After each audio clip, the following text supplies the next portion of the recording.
A young boy's prophetic visions, an elven princess with a horrifying secret, a terrifying force of evil. Will the entire realm fall to its knees? Hello and welcome to Liam's Lyceum. I am your host, Liam, aka Hamvar, and today I'll be doing a spoiler-free review of J.V. Hilliard's The Last Keeper.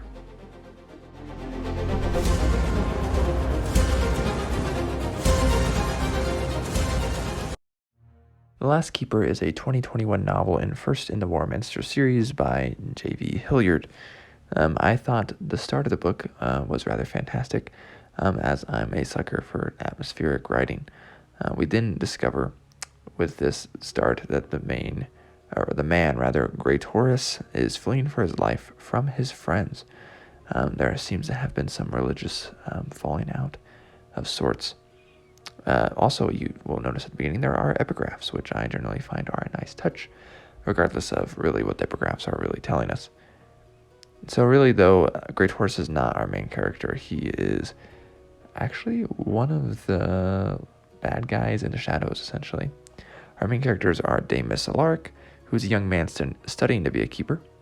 Then we have Sir Ritter Valkenir, a trollborn, specifically half human and half raven elf. He's also a noble. Then we have Princess Adeline Elspeth, a vermilion elf. And, well, Damus's character has the budding power of prophecy. This is frightening from the start, and Hilliard does a great job of making it, well, frightening basically throughout the book. So it left me curious, wondering what was going on, because it couldn't be good, essentially, right? It doesn't have a good feeling about it. Adeline likewise receives an interesting omen at the very beginning of the book. It's rather mysterious, kind of like Damus's prophetic visions. But it also does seem more fantastical in a sense, so much so that it seems too good to be true, well, according to everyone else. Then we have Ritter, who has his duties as a young ranger, a long marcher as his title. I loved the ease of his parts. Maybe he was just the most relatable to me, and his mother, Amandars, is stunningly easy to visualize as well. Warminster is the name of the nation which our characters are from, and it's named for a presumably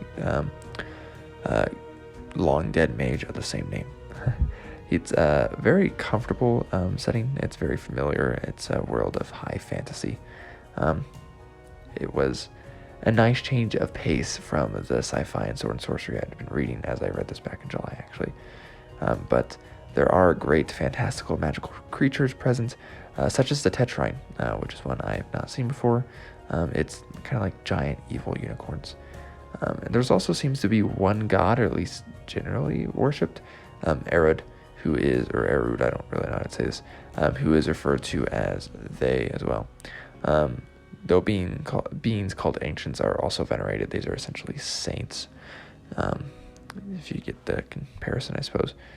Beyond the humans, though mentioned, like we have Trollborn, which are half-breeds.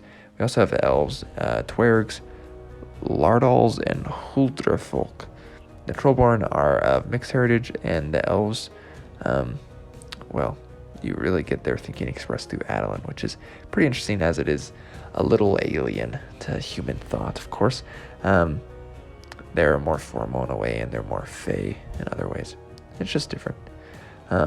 I thought some parts of the book were frustrating, and it's hard to tell exactly why. I think it was mostly because our characters are really leaning into this world, and I think it was also partially probably from the books I was coming from, where you don't really get problems from your characters being dumb. But that is a thing that is pretty typical of the genre, so nothing really to complain about there. I will say that I guess it's really up to you whether it's a positive or a negative, kind of how similar this world feels. In some ways, it's nice being able to come to a comfortable setting, but at the same time, it's just like, I don't know if it offers quite enough of what you might be wanting, of what I might be wanting on occasion. I know the second book is out. I do plan on reading it at some point. I was actually given this book by the author, so thank you, Joe, for that. But it's definitely an interesting one. It definitely has some moments even that felt sword and sorcery, pretty brutal. I guess some people probably call them grimdark, but the whole rest, I don't know. The labels is kind of confusing thing, so I try to stay away from that in some ways. But yeah, The Last Keeper is a self-published book released 2021. Let me know if you've read it. Let me know what your thoughts are. Let me know if you plan on reading it. So this is Liam Williams Lyceum. I will catch you next time.